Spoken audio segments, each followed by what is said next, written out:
Hello, everybody, and welcome to another night of ham radio streaming, wherever you may be, locally or across the country. It's 8 p.m. Pacific time right now on March the 23rd. I looked at my date just to make sure these days are starting to blend together a little bit here. Without further ado, we'll tune into 144250, see if anybody's on frequency here.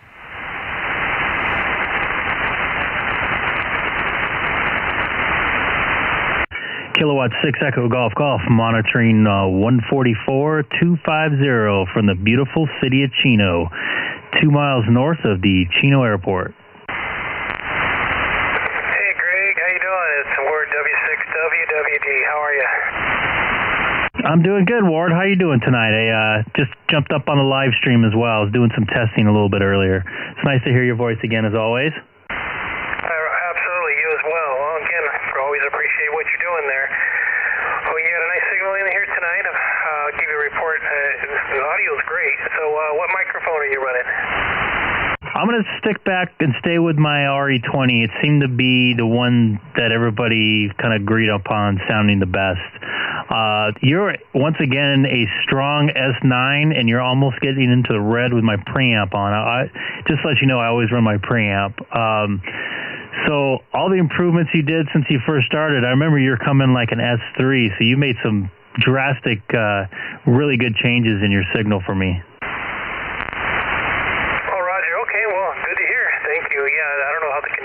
We've got a lot of static and noise right now, but you sound good. You were coming a good S6 to S7, so and your audio is excellent as always. So it's good to hear you. The frequency has been pretty quiet this evening, so I'm not sure how many regulars will be out. Go ahead. Yeah. Oop, I got my other computer on there. Yeah, earlier this afternoon, I was listening to Keith, and I think somebody else was talking in there. Break or comment. Hold just a second. Sorry for the quick reset. Got a little bit indigestion, and I had a bunch of noise, and it was pretty windy at my house. So I was figuring that may be the cause of that noise. Roger. Yeah, it was really for me down here the band was really flat. It was really zero noise level. Approximately, mid-afternoon, 2 or 3, the wind started kicking up, and then everything got noisy from that point forward. But, yeah, real good. No preamp down here. You're good S6, okay? Comment. Go ahead, comment. It's KG6USS up here in the high desert. I hear both of you guys really good. You're making a good trip up here. Excellent. You're making a good trip down the hill right now. About an S5 there. This is Greg, K6EGG. So how you doing, Greg? Yeah, good deal. It's been kind of weird weather up here all day. Weather has just been strange. We had rain, snow, little this, little that, and a lot of wind. Yeah, John, my in-law, I think I remember talking about it before, lives not too far away from you there, and she said she got some snow this morning around 10 a.m., so,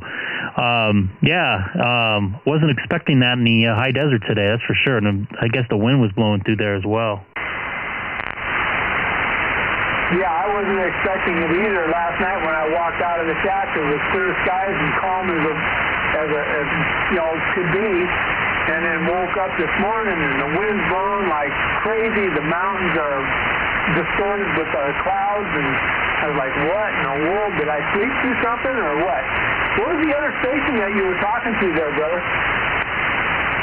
That's Ward, W6WWD. He's down in Orange County, Brenda Park area. Oh, yeah. Hi, WWD. How you doing, Ward? Hey, real good. I got a little light copy on you. Is this K6USS? Yeah, KG6USS. That's correct. Hey, real real good, real good. KG6USS, good to hear you again. Yeah, real fine. Everything's good down here. Just was sitting in the shack and heard Greg, so I thought I'd say hello. How everything going well? Yeah, I mean, it's going well. The weather sucks. I wish it would straighten out so I could get the rest of my antennas done here. You know, I'm trying to get on HF, but I can't get up high enough with the wind and everything, and the rain and the ice and everything. So once that straightens out, I'll be able to get on HF here. Yeah, roger on that. Yeah, no, we got some winds. We're up to about 19 miles an hour this afternoon, which is pretty good. You know, pretty good for us down here. And I know you obviously can get a lot higher speed up there. Yeah, just batten down the hatches and hold on to your antennas, right? Yeah, to say the least. You know, we're just below. We're in the E factor up here on a regular basis. You know, we're just below the F factor there, Roger. Roger on that. Well, real good, real good. Sorry, gotta jump and get some water. Nice hearing you again. I think, John, KG6USS, it's always a pleasure to hear from you. So I'll turn it back to Greg. I'm going to grab me some water so I can speak. So 7-3s from W6WWD. WA6QXA is out here at Keith, Long Beach. Hey, John and Keith, you guys just stepped over each other. Go ahead, John. I just want to say hi. Hey. The other guy was, I know you talked to him, Ward. It was K6WWD there, right? That's W6WWD. W6WWD. Okay. That always confuses me. I don't know why. But just FYI, Keith already knows, I got me a brand new microphone here, so hopefully my signal is a lot better. Yeah, your audio definitely sounds a lot clearer from what I can remember.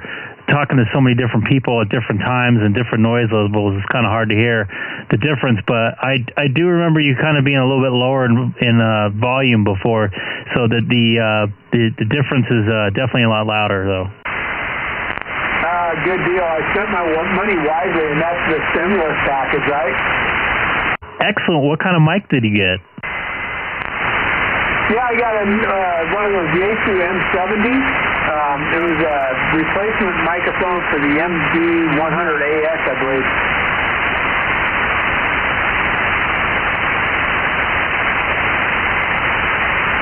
Oh, yeah, that's a nice one there. Yeah, I like it. You're going to have a little bit of getting used to and stuff, but yeah, it's been. I just got it yesterday, so getting used to using it again.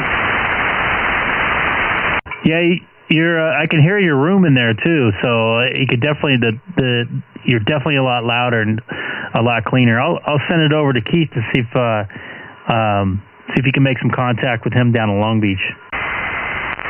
Well, I'm going to turn my mic gain down. I was running 45. I'm going to turn it down to about 35 here and see if that makes a difference. Yeah, Greg and John, how's everybody doing this evening? This is WA6QXA, Keith, Long Beach. Long Beach, KG6USS. You're coming in strong tonight, Greg. I'm not Greg, sorry. John, you got an S5 on my Richter scale? Good deal. Good deal. Well, I'm glad. John, I've been looking at amplifiers today, and I'm glad you came on because I wanted to ask you what's your output on your amp that you have, well, amplifier, obviously, your linear. What do I have? Roger. It's an oldie. Hang on just a second, okay? I'm standing by. It's called RF Concepts, okay? The model's RFC2-417. These things aren't made any longer. Roger. Yeah, I was looking at the Mirage. But what's your output output on that? Is it 160 or higher? It says 180, but I'm finding that if my meter's accurate, that I'm able to hit 200 watts with it. Now, Greg has a Mirage that he's used that puts out over 200 or right at 200. Greg, go ahead. Yeah, John, I have a Mirage B as in Baker 320 Golf. It is a base station amplifier, 2-meter amplifier, and with about 45 watts to 50 watts in on FM, I can do about 220 watts, and on sideband, I peak around 198. That's Baker 320 Golf, right? That's affirmative. I absolutely love this amplifier. I have a seriously long 100-foot coax run, so this kind of gets me over that a little bit. Yeah, my coax run is about probably about 25, maybe 30 foot at max. So you wouldn't get a lot of signal loss like I'm getting on mine then, at least for transmit purposes. Roger that. I can imagine on my 100-foot run, I'm probably losing around 3 dB of gain. Yeah, see, I'm not losing hardly any gain at all on my run whatsoever, even at 50 watts. In fact, the last time we checked it, it wasn't losing anything. Yeah, I was looking at some charts actually recently on, I have LMR 400, I believe. I'm really bad with model numbers. The only reason why I knew the Mirage, it's right in front of me. And it was giving me different dB losses per 25 feet, and I can it has like a little graph, a grid you can put in online, and you can see how much loss you're getting, and you can put in your wattage and see how many watts you're losing. When I originally got this amplifier, my antenna is only rated for 200 watts, so I was kind of getting nervous. I was, running about 190 watts only, just because I thought I would blow up my antenna, but I forgot and realized that with my cable loss, my signal loss on my cable, that I could probably run full power on my amplifier and still not worry about my antenna exploding. Oh, that wouldn't be good, no doubt about it. Well, and that's what I run. I run LMR 400 too, so. I've just been looking at them online. The one that I was looking at is a 25 watt in with 160 out, and it's good for UHF, CHF, and sideband. So I don't know what the number is. I don't have it in front of me here, but I'm getting the itch to think about one. Yeah, it definitely made a difference in my signal when I was talking. I still have actually an old B1430 or 1410 Mirage amplifier. It's like from the early 80s that's sitting in my closet right now that I was using before this. That actually still works. I just wanted to upgrade and get a few more watts out of it because I think it's only rated for about 160 on FM, and it will do like 175 on sideband. But this one definitely made a difference, and I believe Eric W6GLA has the same amplifier. I was hitting him up about a week before I bought mine, and he gave me the differences of when he had his amplifier off and when he had his radio at full power. It made a huge difference, and that basically was the selling point. Yeah, see, where you guys live out and everything, you might need a little bit more boost than where I'm at here. It'd just be fun to have one. You wouldn't want to part with your old one, would you?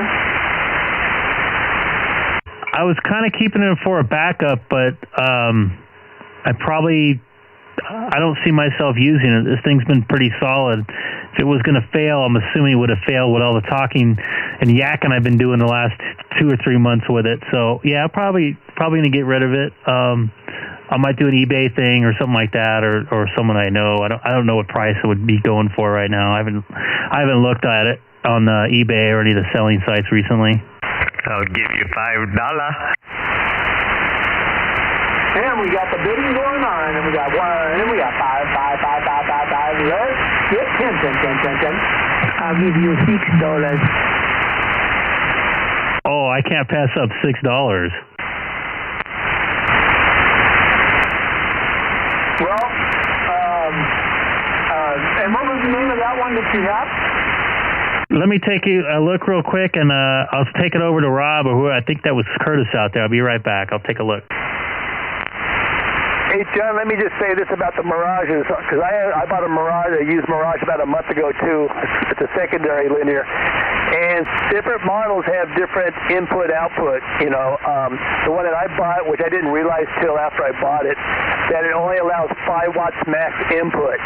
So, you know, you can use it on a walkie-talkie or very, very low power, but it will do supposedly 160 with that. But, you know, somebody like you and me, where we have the 991 Alpha, you want to be able to, you don't want to keep it down to 5 watts, because actually I can't even use my 991 Alpha with that particular linear.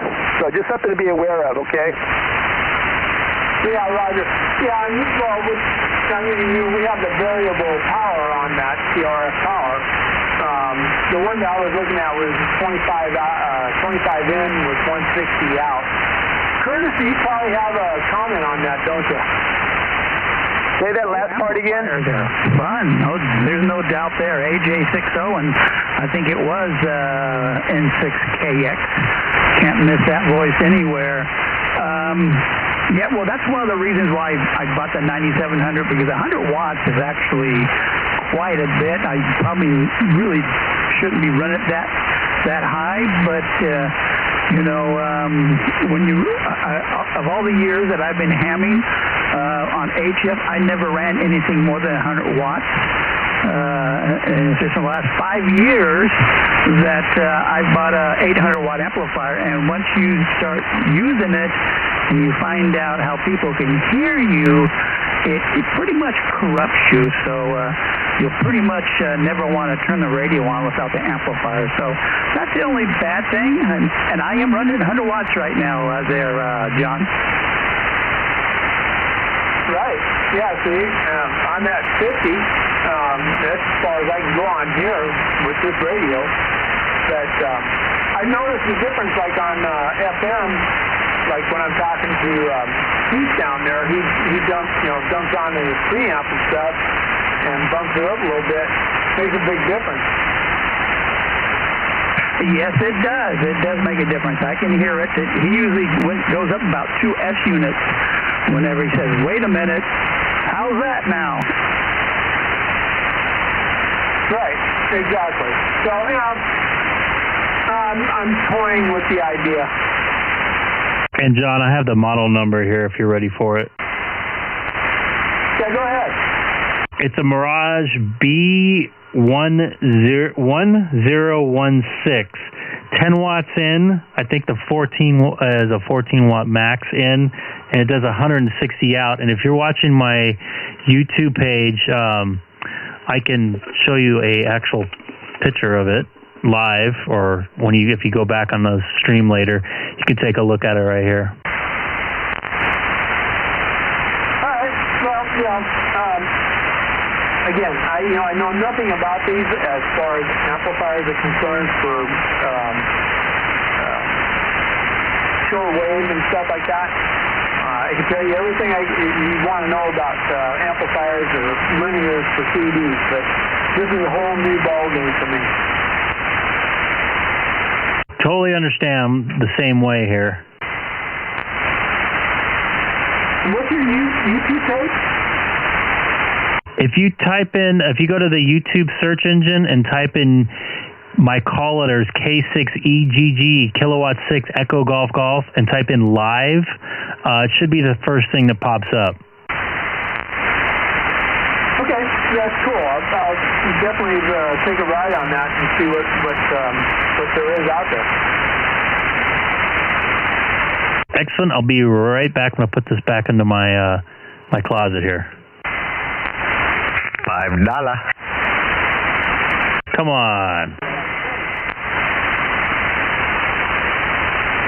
Hey, John. again? I was just going to say, you know, with your radio, if you can go 165 from 50, that's like more than tripling power. I think you'd notice a big difference. I really do. That's basically what I got. I mean, that's a hair more power, but not that much difference. You know what I mean? And you see how much of a difference I go. I'll turn my power off right now, and you can tell right there how much of a drop I have right there. Testing 1, 2, 3. That's 50 watts. Yeah, you went down about 50%. You went from about S4 to S2. So I think it would help you quite a bit, you know. I think it would. But at any rate, that's just my 2 cents worth. My other option is, and Curtis, if you agree with me on this or not, is I've been really hankering with a beam too. Hey, John, do you still hear me? This is Greg, K6EGG, barefoot, 100 watts. Yeah, K6EGG. Greg, stand by 1 second. My last deal was thinking about, you know, also looking at a beam here, so I don't know, you know, I'm trying to figure out what would be the best thing because I like the signal I've got. I'd just like it to be more intense. Okay, got that. Well, the cheapest way to increase the power of your station is to put up a beam antenna. My beam is rated at 13.2 dBi, which works out to be about 11 dBd, and if you convert that over for how much effective radiated power I put out, if I put 100 watts into it, which I am right now, output is 1,200. Oh, copy that. Yeah, I remember that. I remember you telling me that. So you got to remember, if you buy an amplifier, you got to buy a new power supply too to run the amperage. Right. Yeah, and that was something else I was like, you know, scratching my head over. What do I do? I buy another amplifier. That means I got to buy another power supply, which I just did. So how deep do I want to get into this? I mean, beam probably is going to be my best bet for cost effectiveness. I talked to a guy on 2-meter sideband, and he was in Santa Clarita, and he was horizontally polarized, so I flipped over horizontally, and he was coming in 10 over 9, and he was only putting out 20 watts. And he was where? Santa Clarita, and I think it was a 12 element beam, about 65 feet up. Oh, Santa Clarita, okay. Wow, yeah, that's pretty good. Yeah, so the beam antenna is definitely the cheapest way to increase your power. Well, I wouldn't say it's cheaper. It's probably easier on you. Well, I don't want to say it's easier either.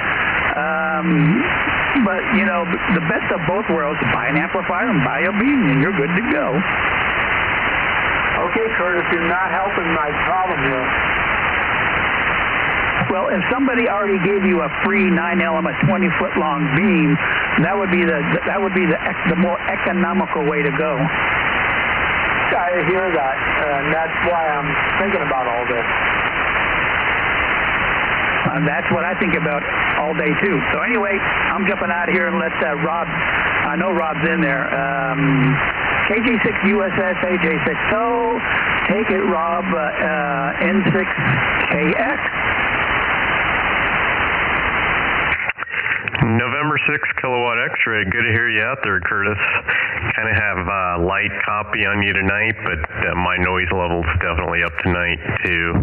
Anyway, just wanted to say hi, and yeah, Greg, $5, probably about as high as I can go on that heater you got for sale. Maybe no. Well, at least you thought about it. Greg, let's do this. Come on, that's no fun. Well, with all the hungry hams out here, you might get more than you expected. I'm just worried about how old it is, how long it will last, because I know I used it a lot, and I've had it for at least 7 years, and I think it's from the early 80s, but I'm not 100% sure. Just give me a hard time. Good to hear you, Rob. Well, real good. I know you'll get it. I think it was John up there. I was talking to a gentleman today who's got a big M-square beam, I think 18 element, some job, real cheap down here. Really? Yeah, the boom's 36 feet long. And how much you selling it for? I think it's under 300. Wow, tempting, but at the same time, I can just imagine the QSL's response. Oh yeah, the YL would probably be happy, huh? Sorry, QSL, yeah, that was wrong. The YL. Just, ask for forgiveness. That'd be pretty huge, man. Wow, almost 40 feet. Got some monstrous gain. I don't know what it was, 18 or something. He was, in fact, it's Bozo 12. It's Dave down in Garden Grove. Sorry, I forgot his call. Some van, KB6VAN.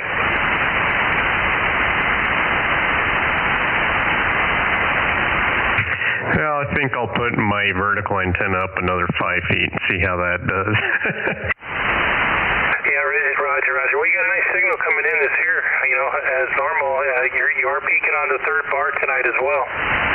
Wow, I was just looking at your signal. That's the first time I've ever seen it do that. You just peaked at, I got a 4th red bar on you, confirmed 4th red bar. Good to know. Things are working in my favor. Things are working. Did one more little addition today. Oh, wow, and that's interesting. You did some addition you didn't tell me about, and I gave you another bar.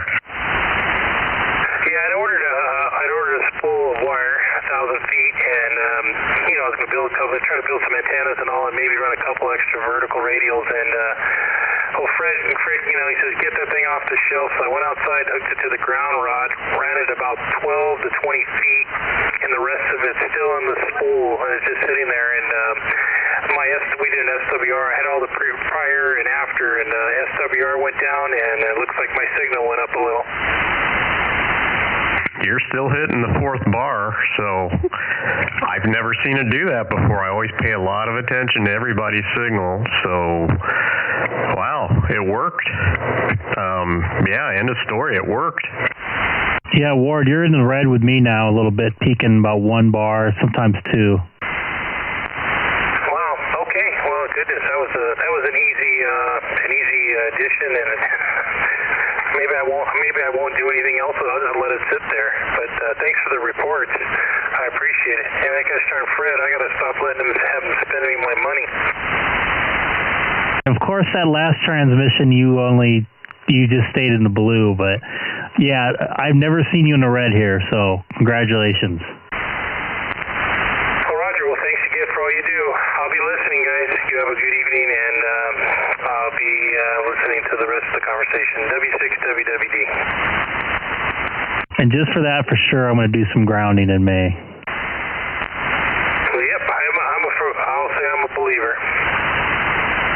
My plan right now is to do the 2 rods and do it as close to what Larry and San Pedro mentioned, with burying them all the way and doing a solid copper between the 2. Oh, Roger. Yeah, I know. He definitely had some very good information. I was listening, and I think, more is better. Doubling. I went with 4 of them on the station, and I think it's paid off some dividends. So, hope you can do it. It won't, but plan a whole day. It'll take longer than you normally think, I believe. Copy that. You doubled with somebody at the beginning. Who else was out there?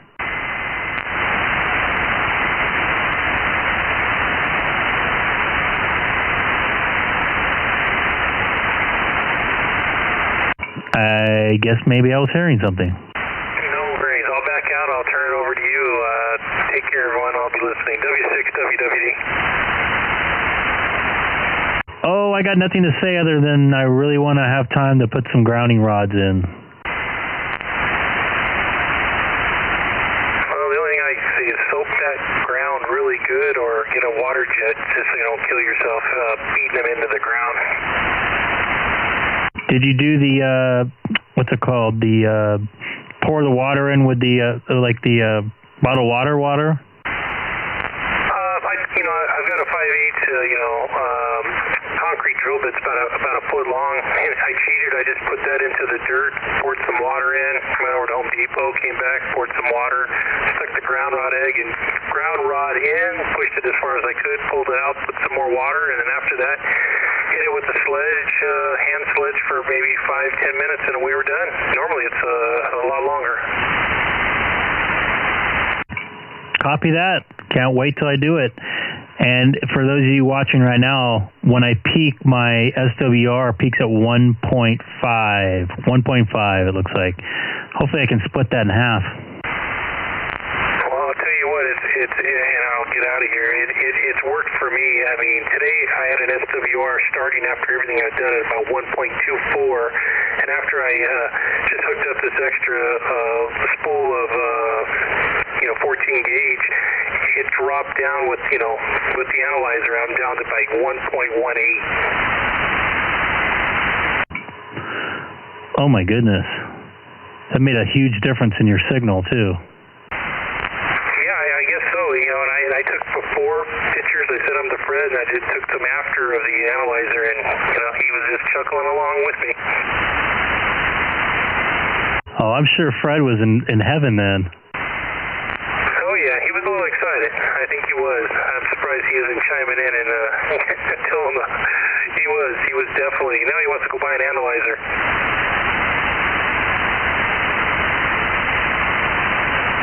Yeah, I don't know how much the one I trust on this radio, but it seems to be doing okay for me.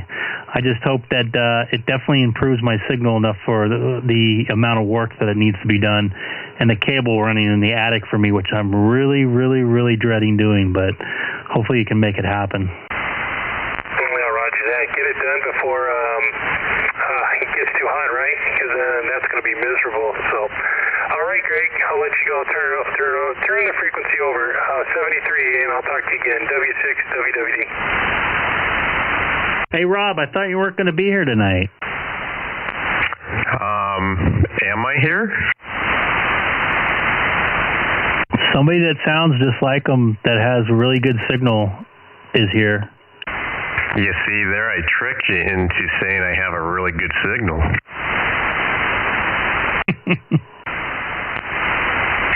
No, I never said I wasn't going to be here, although I almost wasn't. Just a long day, one of those days. Maybe I misunderstood. I thought somebody had some plans or something tonight, but good to hear everybody out here. I'm surprised Fred isn't out here.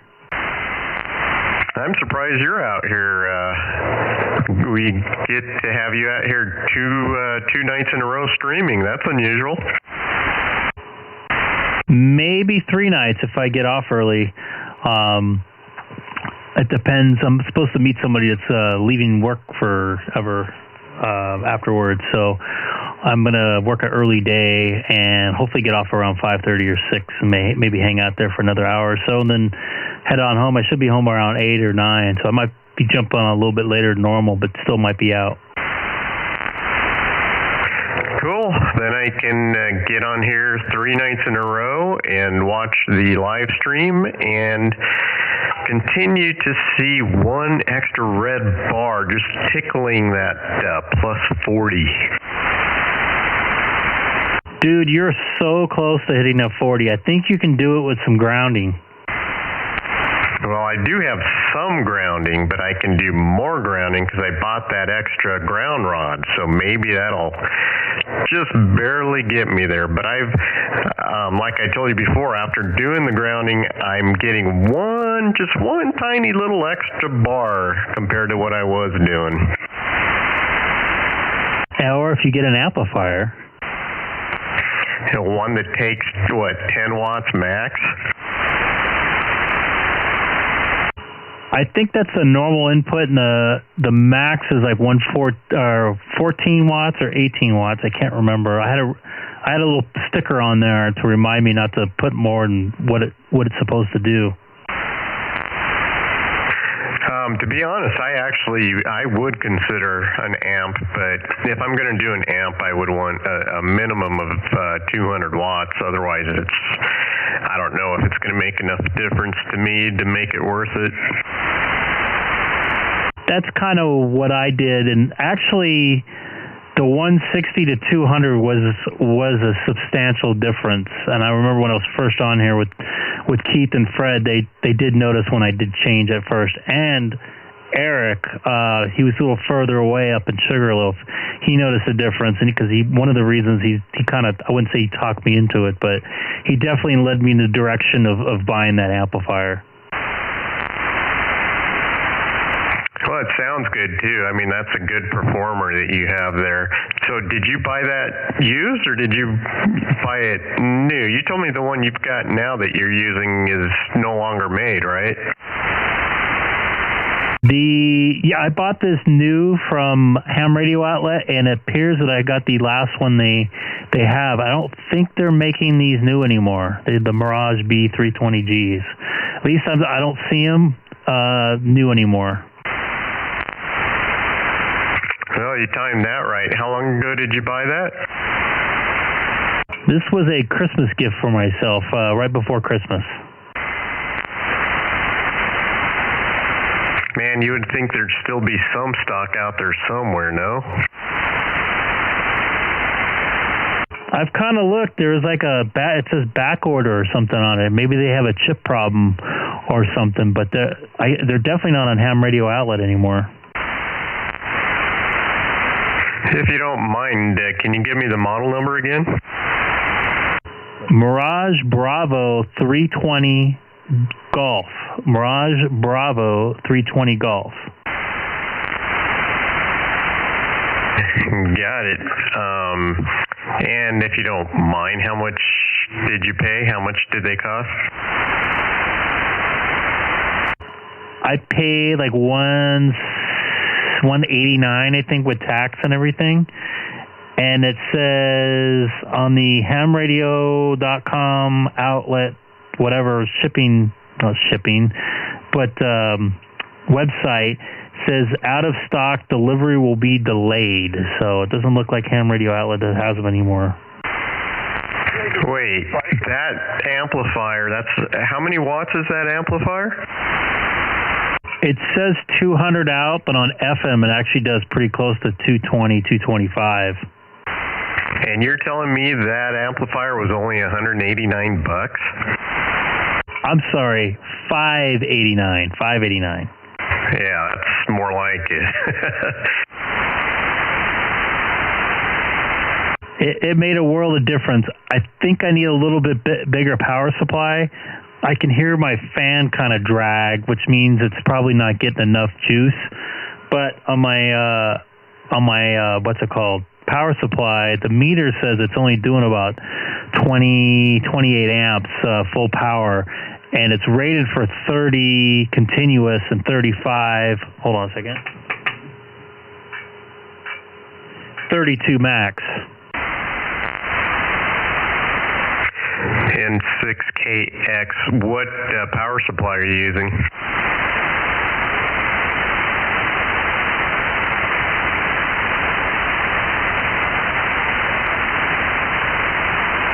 Owl something or other? Alico? I have stickers all over the front of it. M330. Linko? Yeah, that's it.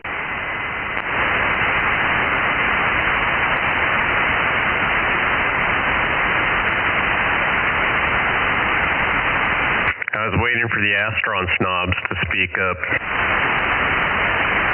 Okay, I'll speak up. I have one of those also. That's what I put aside and got the Astron 70 amper. I got one too. I've got one too. I was going to ask John if he's still out there. What kind of power supply does he have? John, you still out there?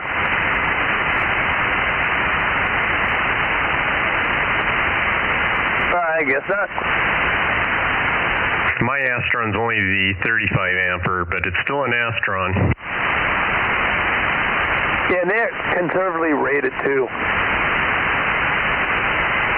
They're built like tanks. If you go on QRZ and read some of the threads about them, it's crazy. There's guys that have had their Astron power supplies. They never turn them off, running continuously for well over a decade, no problems. Well, the one that I was borrowing from Fred for about a month or so until I bought this one new was probably 40 years old. Isn't that crazy? And if they do go out, if they do have a problem, you can usually fix it. Absolutely. They're right down there in Irvine, I believe, too. I spoke to those guys, and they said, yeah, all the parts in here, it's very easy to fix if anybody has any electronic aptitude at all. This is, I think, the most expensive parts, like $30, and they stock all the parts to be able to fix them. But the one that Fred had was a 50 ampere, and I just felt like I want to have something that I can grow into in case I need to add extra stuff. That's why I went ahead and got the 70 ampere, so I have plenty of room for growth. Grow into? A lot of people would say 50 amps is something you can grow into. Well, I mean, if you're running like a linear and then you're running maybe another 20 amps off your radio, maybe 15, 20, it gets tight, you know what I mean? Hey, Keith, how much did you pay for that power supply? I want to say $385, $390, right around that range. Give or take a few dollars. Yikes, that's heavy. It gives me 40-year service. It's cheap money. It's heavy, literally. Oh, yeah, they're like 50 pounds.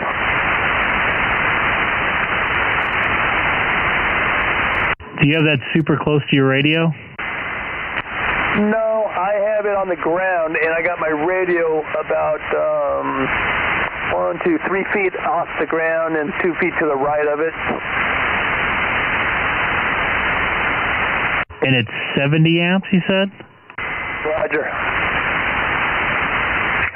Just to let you know, my little Astron 35 ampere, I run both my 7300 and my 9700 off of it, and a lot of times I will actually be transmitting on both radios at the same time. Hello, Gene Richards. I will be using FT8. Maybe you can get your ham radio license. Tracker, and it handles them both just fine.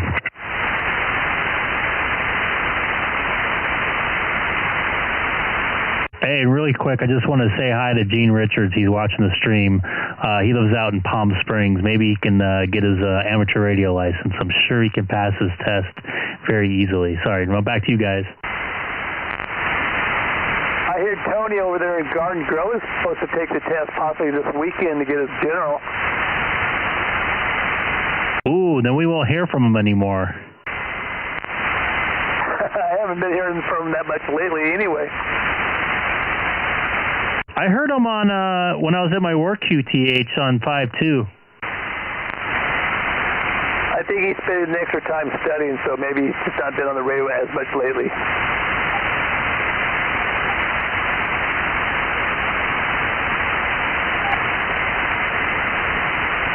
Man, I really need to get to that general. I'm just putting it off. I'm so bad at electronics, though.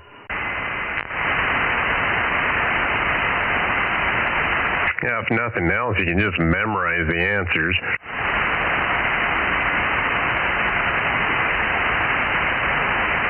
You take a bunch of those practice tests, keep practicing them, see how you do on them, you know? I have plenty of time this summer, and I'm not working too much, it looks like.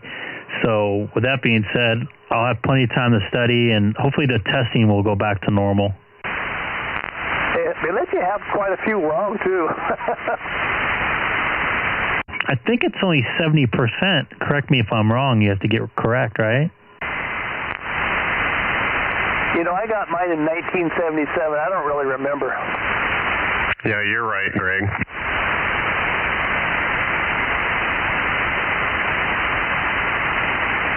I'm trying to talk my buddy Gene into getting a radio license. It'll be perfect for him. Same with me. My neighbor across the street, he's pretty handy and kind of good with electronics, that kind of stuff. He's into off-roading. He's got, 4x. I'm telling him, I'm trying to get him to get one. At least get a tech license to get you going. I said, I'll load you a radio in the meantime.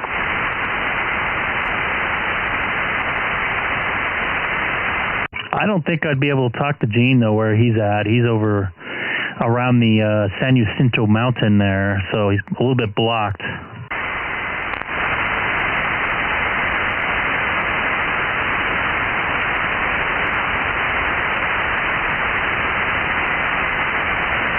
Now I'm going to dream about grounding rods again. I've kind of mapped out.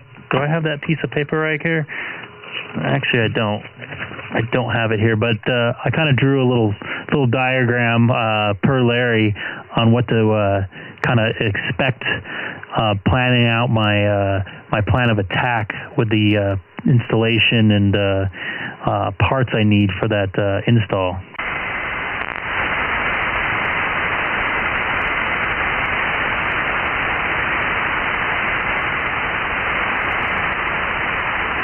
You think you got it all planned out in your head, or on paper anyway?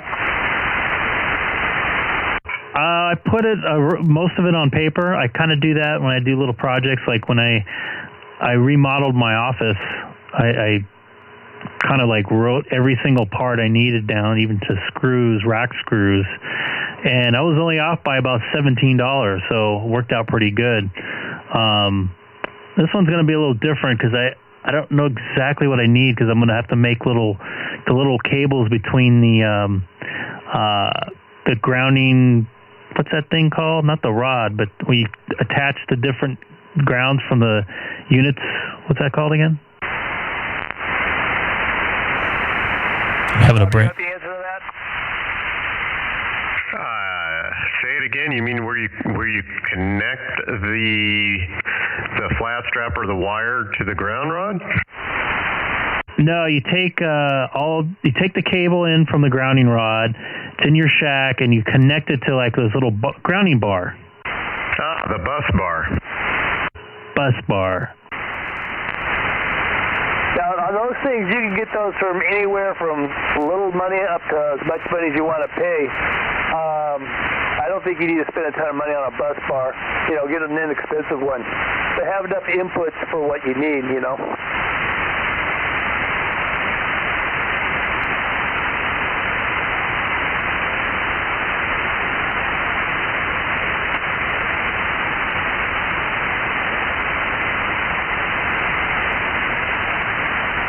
So it's a grounding bus bar?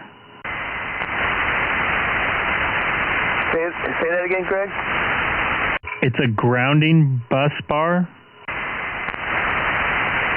I guess that's what you'd call it. Does that sound right, Rob? Yeah, ground bus bar, and I agree, you don't really need it. You don't have to use one. I bought one, and I just didn't like the way it was just really unwieldy and actually kind of too small, and I sent it back, and frankly what I'm using is just a copper pipe. Fred didn't like the idea of a copper pipe because it's round, but you can, if you really want to be anal, you can just bang it flatter a little bit. And what I did is I took the flat strap that Keith used, which is actually for hanging pipe, and I put that, it's hard to describe, I'll have to send you a picture of it, Greg, but basically I put that against the copper pipe as a kind of a, what do you want to call it, background or a support behind that flat strap to screw everything into.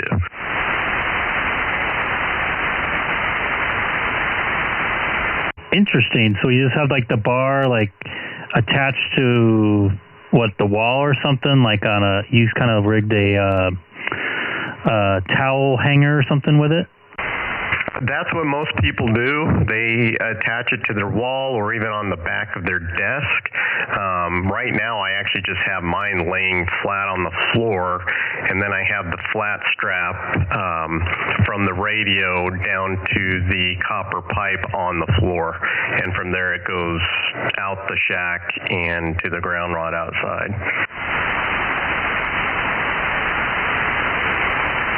I would love to see a picture of that. By the way, I text you a picture of the way I have my power supply set up. Yeah, I got that. You know, I've seen that Alinco power supply before. It's actually a cool looking power supply, if nothing else. That's actually why I bought them, because they look nice and they fit well in the rack situation I have going here. They're not that heavy. They can do a lot of amperage. They're clean. They had a good review factor, so they're perfect for what I'm using for, but I think it's just a tad bit underweight.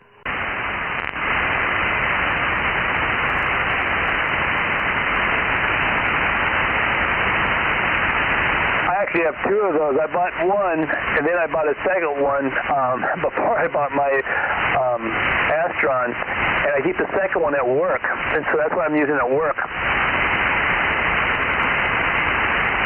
Yep, I have two here. I have one for my radio, one for my amplifier. A lot of people get nervous about the switching power supplies and creating noise. I haven't had any complaints, and I don't hear any noise most nights unless I get that interference at 6:45 every single day, right on time. Yeah, I think it's probably more likely to happen on HF frequencies. Actually, I remember Eric, W6GLA, he had a switching power supply, and it was he said his signal wasn't clean or something, and he switched over amplifiers. He switched over power supplies, and his power went up, and his amplifier was running correctly after that. So it might be part of it, but I don't see anything wrong exactly with my amplifier. I have no complaints. It's putting out its wattage it's doing. I'm just noticing the fan is slowing down a little bit when transmitting like I am right now. You can probably hear in the background here. Hold on. Is that what that is? I always kind of wondered about that. That's what it is, and I'm going to turn it off live here. Look how nice and clean that is now. Clean. Interesting. My Astron, and again, it's the 35 ampere, it actually doesn't have any fans on it. No fans, so I never have to worry about anything like that. It doesn't have a fan? Interesting. Yeah, I told you that before, Keith. I know yours does because yours is a big old 70 ampere, so I guess that thing needs a little extra cooling, but there are no fans on my Astron 35. My fan has never gone up on as far as I know. There you go. Yeah, I almost want to put my amplifier somewhere else, but I'm trying to keep it as close to my radio as possible. But just because the fan noise is brutal.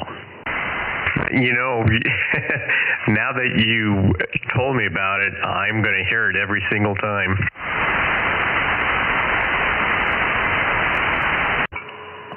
I wish I could put a gate on this microphone, but I'm running directly in right now. You probably wouldn't hear it anymore.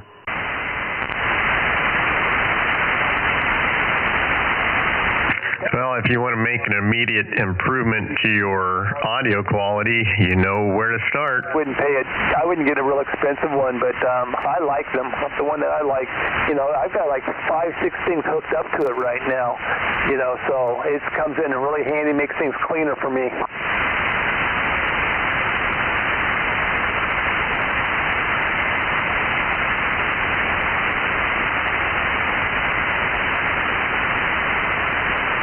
Plus, you're using it in conjunction with that bar. What do you call that? The power supply, or the power? What is that called, Keith? The distribution center, the rig runner. Yeah, there you go, the rig runner.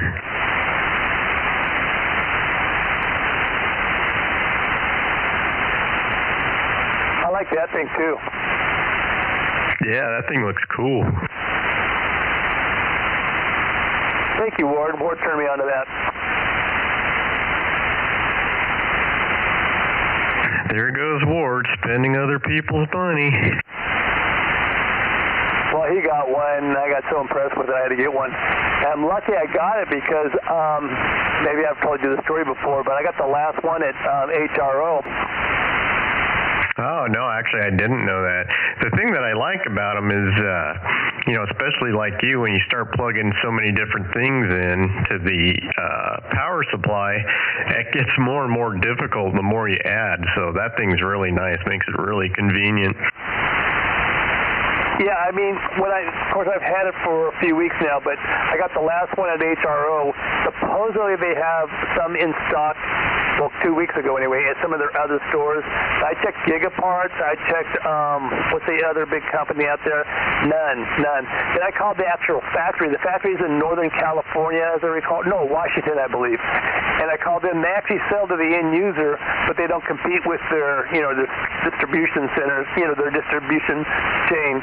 So they don't lowball pricing or anything. They don't even have any, and they will not have any, talking to the person, until sometime in July. They're having problems getting parts to make more. Well, the only reason for that is because I now want one. Well, like I said, you could maybe still find one through HRO, not at the branch, but they can ship one to you or ship it to the branch, you pick it up, whatever, I think anything over $100 will ship for free these days.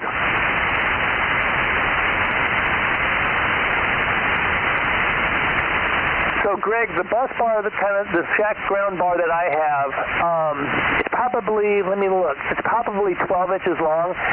I'm not finding one online for like 12 inches, but I saw you one kind of like what I have for the 24 inches long. It's $40. So I bet you a 12-inch one would be probably, I don't know, $30, something like that. You can, like I said, you can get them as cheap as $7, $8 based on what you're looking for, all the way up to as much as you want to pay.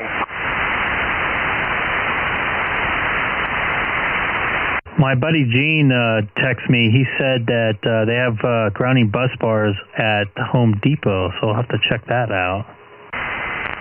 Yeah, they do. I was looking there, too. I don't see one similar to what I have, though. It's a different, they have different types of bus bars than the one I have. So I kind of lucked out. Ward sold me this thing for like for hardly anything, because he upgraded to something really nice. Ward, he gets a Cadillac of everything, and he didn't want this anymore, so he sold it to me, and I'm happy to have it. It's all copper, solid copper. Kind of what I was looking for. So over the next couple weeks, until I have time to put these things in the ground, I'm going to collect all the parts for what I need and try to do everything as correct as possible, if you know what I mean. Did I send you a picture of what mine looks like, Greg, before? I forget. I think you did, with the flat straps on it. Okay, right. Yeah. And I can send you a picture of what I'm looking right now, the 24-incher, which is way too big for what you need, but it's the same style as what I got. And I'm using those same type of flat straps that Keith used.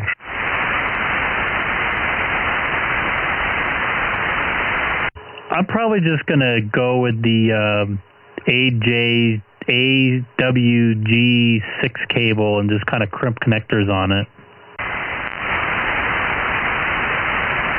What's that? That green cable that Larry was suggesting to run to my ground instead of the flat. I must have missed that.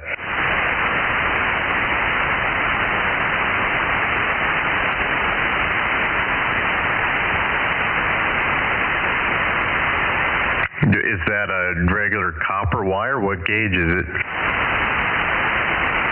I think he said, I wrote it down here, 6AWG green.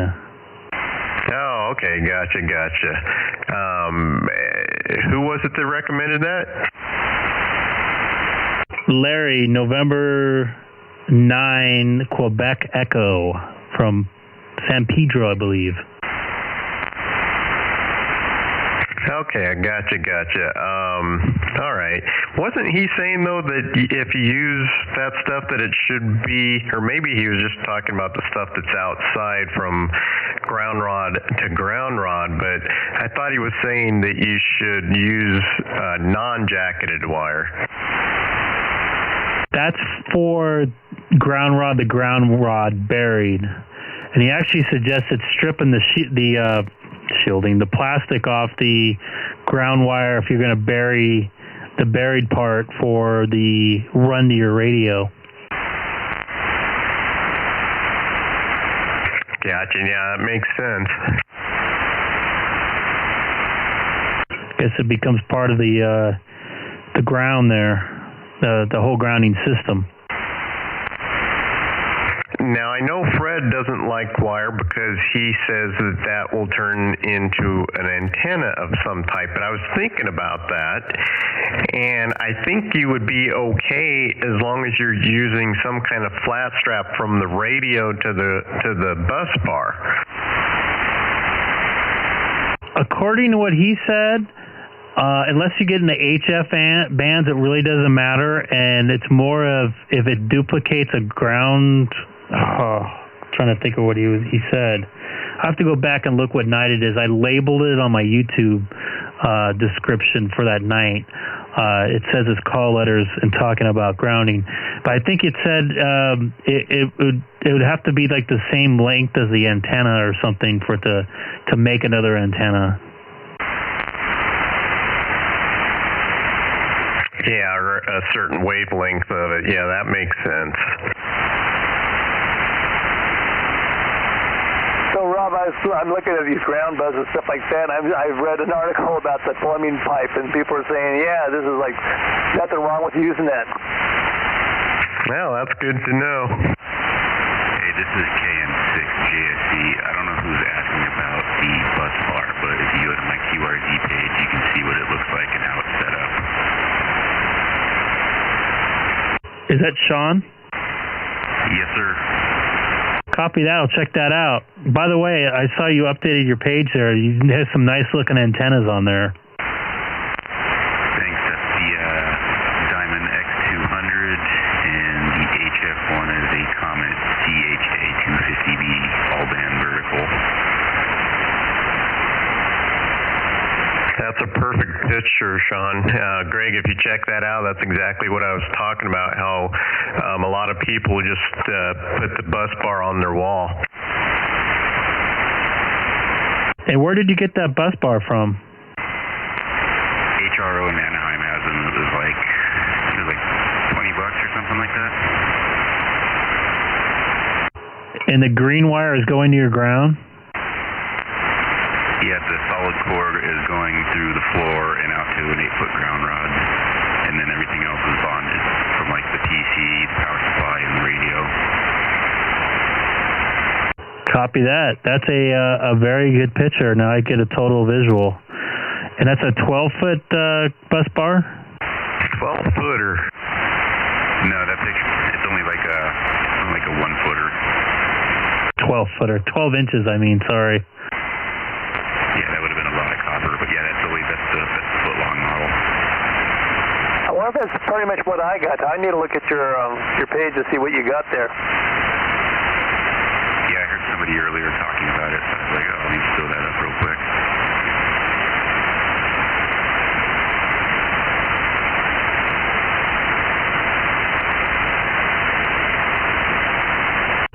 All right, for me, I'm getting a little tired. I'm going to probably call it a night, but it was great talking to everybody. I'll keep the stream going here for a few more minutes. I'm just going to take my photo that's in the corner here off. But it was great talking to everybody tonight, and hope I can jump on tomorrow night and kind of shoot it with you guys and see how things are going. But anyways, this is great. K6EGG. Have a good night, everybody. 7-3, Greg. Good hearing you out here tonight, and always appreciate when you run the stream. Have a good evening. November 6th, Kilowatt X-ray. Good talking to you, Greg. Yeah, thanks for the stream again. Yeah, always good stuff. WA6 QXA 73. Copy that, and good night, Sean out there, and Curtis, John. I don't know if you're out there anymore, but y'all have a good night.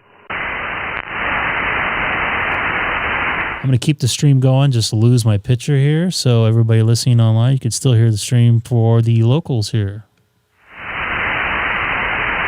Hey, Sean, is the green copper wire, is that 10 gauge? I think that was 12 because I couldn't find any solid core 10 at Home Depot, so I think it's 12. Gotcha. It looks like the wire that I was using, and I did get that at Home Depot, and it's green jacketed, but it was 10 gauge. Yeah, I was looking for anything that was solid core for the ground. I wanted bigger, but I just didn't want to keep breaking the bank on that. But doing this whole project, that actually like significantly drops all my noise levels and everything. It's probably the best thing I've done to my station. Yeah, very cool. Well, I wish my grounding helped with my noise situation. It hasn't, but seems to have helped on the transmit a little bit and the SWR. Are you having issues on VHF, UHF, or high frequency as well? Yeah, all of the above. Because I have a separate ground going from my antenna to another ground rod, and that was the thing that helped out the most. Well, there you go. I bought another ground rod, haven't put it in yet, but I think that's what I'm going to do. Instead of connecting my second ground rod to my first ground rod, I think I'm just going to keep it separate and ground the two antenna masts to it. Yeah, that's what I did. If you're on my page and you see that mount that I have built on the side of my house, you can see the strap clamp to one of the masts, and then I run that through my attic and then out through a vent to the other pipe or to the other grounding rod. So in what way, Sean, did it help out better? Your noise level, or what are you saying?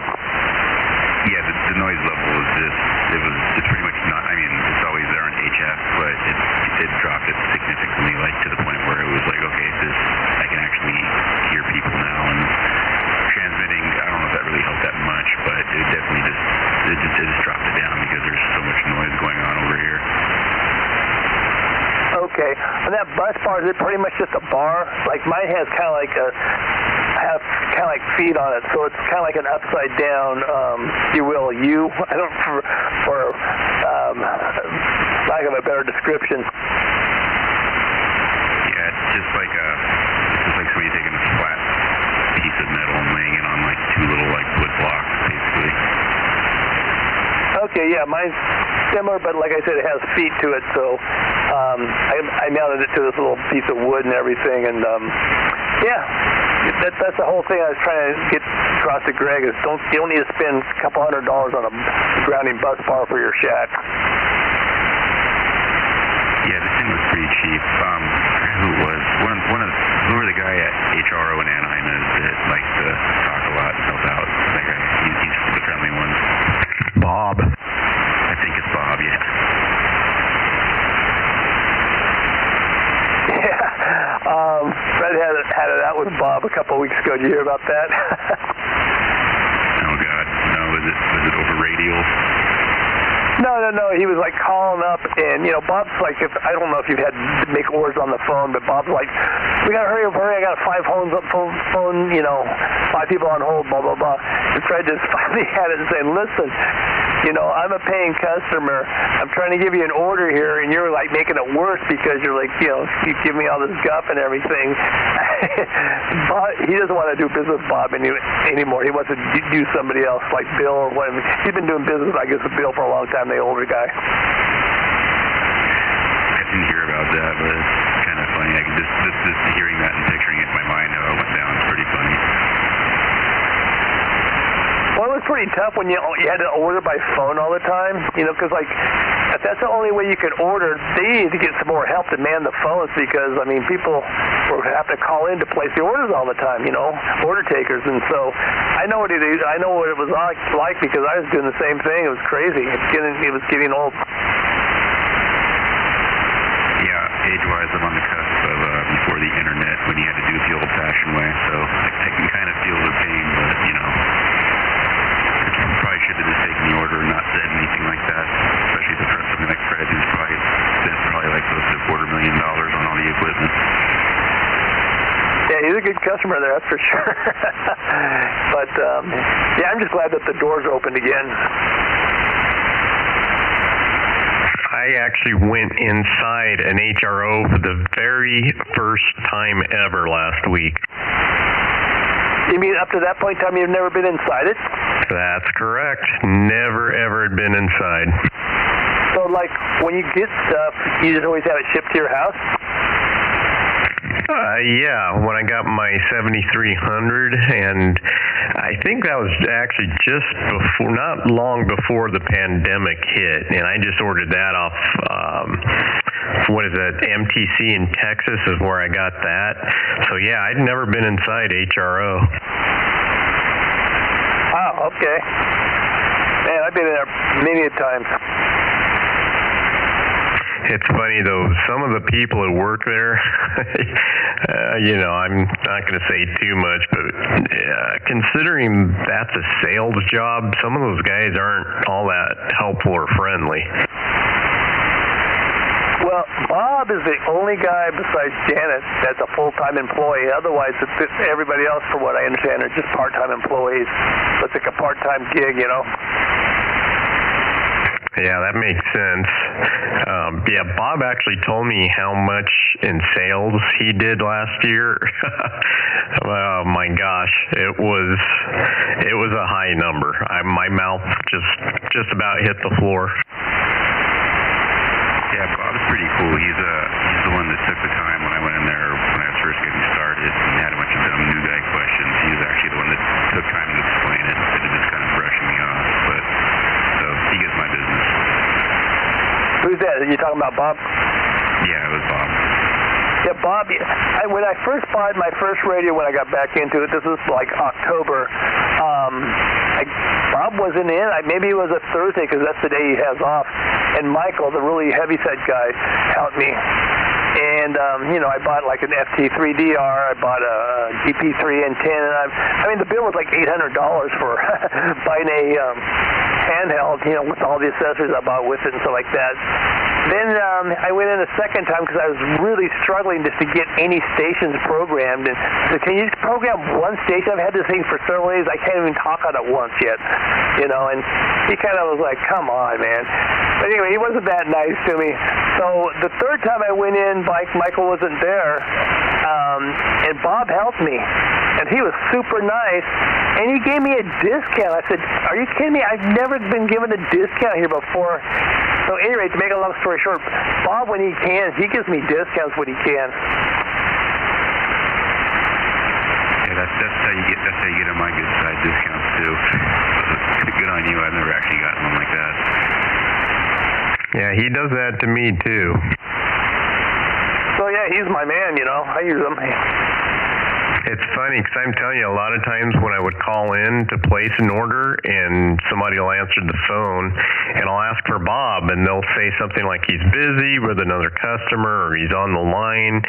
Can I help you? And I will literally tell them no and I'll call back, and you can tell they get really annoyed.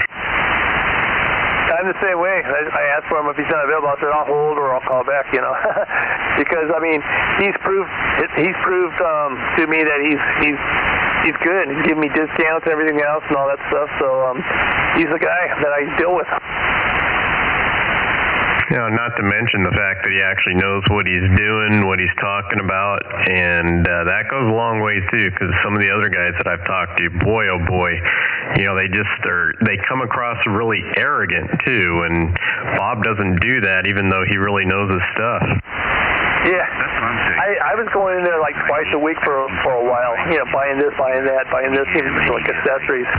One thing though, Bob, he's not pretty good with names. And I don't want to have any kind of condescension. Like I just don't want to be talked down to. And he just takes the time to, be good customer service. That makes me happy. That's why I go back. Comment? I'm really hoping that I win the grand prize, the 2021 Chevy Trailblazer at Ham Radio Outlet. Well, Curtis, I hope you get it too. AJ60. Have you gone to their website and every time you log in, it asks you, do you want to put in to win the grand prize? I haven't done it. Anybody else? I never win anything. Well, you can sign up every day, once every day, and they are raffling off, because of 50 years of being in business, a 2021 Chevy Trailblazer.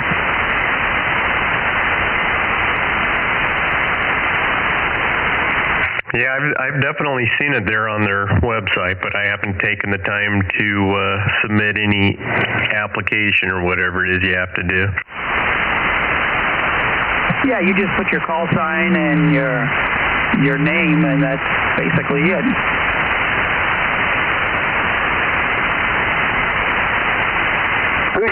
Who's your favorite over there, Curtis, to deal with? You know, it's been so long since I've been there. I think, I don't know, probably the lady that works there. When I ordered the 9700, and it was just at the start of the COVID, and Japan was not building any more 9700s because nobody can go to work. She was very nice. Every time I called to ask her, have you heard anything about this, the Icom radio that I've already bought and paid for, and you already have my money? She was very, very nice. Are you referring to Janice? Well, I'm not a personal friend. I'm just, usually when I called in to find out the status of something, she usually picks up the phone. So I'm just saying, are you referring to Janice? Oh, yes, QSL. Yeah, isn't she related to the owner, or is our owner, or something like that? I know she manages the place. Yeah, I don't know, but it's, that store has been there for many, many decades. And before that, there was a Henry Radio that was right up the street, which was the really big amateur radio store, but they went out of business. I thought that was where Henry Radio was, and they went in there after Henry Radio left. That's not the story? No, Henry was in a different place, but they were really close to each other. Oh, okay, because I remember when I bought my first radio in 1977, it was about a Tempo 1. It was a used Tempo 1 at Henry Radio. Hey, that was my first 2-meter mobile radio, too. It was a Tempo 1 that you had to put crystals in. Yeah, it was an HF rig. Oh, okay. Well, mine was just a 2-meter, and it came with one frequency. Guess what it was? 146.52. Break. Right. Break. Go ahead. Hey, guys, I'm going to get out of here. It's good talking to everybody, and hope you guys have a good rest of your evening. November 6th, Kilowatt X-Ray, Rob in Riverside, 7-3. See you, Rob. Good night, Rob. Good night, Ned.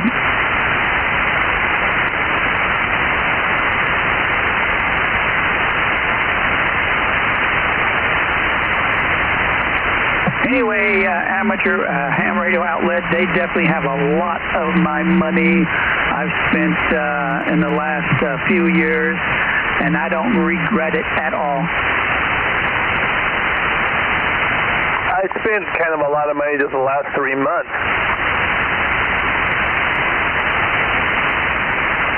Yeah, it's fun when you get stimulus package money. It's almost like free money. Okay, what can I get? Oh, yeah, I need a Rig Expert AA600, or I need an Icom 9700 or an FT3D, which I also bought, and I bought three FTM 400 DRXs. So yeah, and that was just in like 3 or 4 months too, and it was fun. Right around around Christmas, I bought like 3 radios at once, like within 2 weeks of each other, I believe. I bought the 991 Alpha, I bought the 818, and I bought the Icom 7100. Yeah, that's that's an addiction. It is, but you know what? It's a good one because you stay home. You're not out doing something you're not supposed to. Yeah. I'm putting a halt on things. I mean, I'm buying accessories and this, that, and the other. Like I bought the Rig Expert 600 and stuff like that, and this, that, and the other. But no more radios for a while. I got to take it easy. Yeah, that's what I've been telling myself for the last few weeks. But you know what? I have not yet got my stimulus package, and I'm really hoping maybe tomorrow morning it'll be there. Because right now I am on Ham Radio Outlet's webpage, and I am scanning for something I do not have that I don't need, but I might buy. What would that be? Well, I'm thinking about buying another power supply. I have an Astron out in my garage, and the one I have in this room here is just a cheapo MFJ switching power supply. I'd like to buy another RS35M, I think it was called. 35 amp, and it's got the meters in it. A linear power supply that weighs, 27 pounds? Is that an Astron also? Yes, sir. Yeah, I bought an Astron 70 amper about a month ago. So did that have meters in it, or do you just buy the one with no meters? Yeah, it does have the meters on it. Oh, so I can't imagine. What is that, like $500? I think it was about $389 or something like that. $380, $389, right around that range. Oh, that's not bad. Yeah. Of course, if you're running amplifiers, you definitely need 70 amp plus. Yeah, that's why I bought it, you know. I got that rig runner distribution center, so I can put all the stuff, power poles into this rig runner and just run one item into my power supply and everything. It can handle everything that I got. I got about 5 things so far in that rig runner, so it's handling things just fine. Yeah, I need to do some house cleaning on my part. Right now I just have 2 radios hooked up to this little tiny 35 amp switching power supply, and I have another radio here sitting here, a Yaesu FT450D, which I could, make it fit, but it'd be really super crowded, and I don't like doing that kind of stuff. Or I can spend, $70 to $100, buy the Rig Expert or those other little bus bar things that make it makes life a little bit easier. Or I can go to Home Depot and buy some barrier strips and make my own.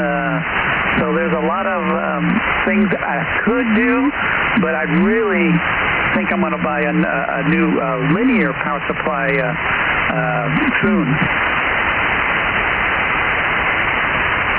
Can't go wrong.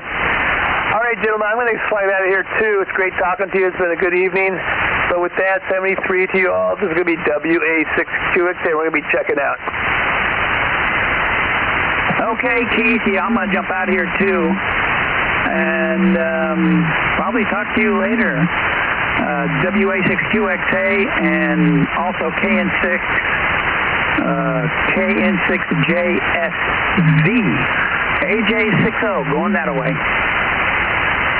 Curtis and Keith, you guys have a good night, and I will talk to you tomorrow as well. KN6JSV clear. Got a pizza coming.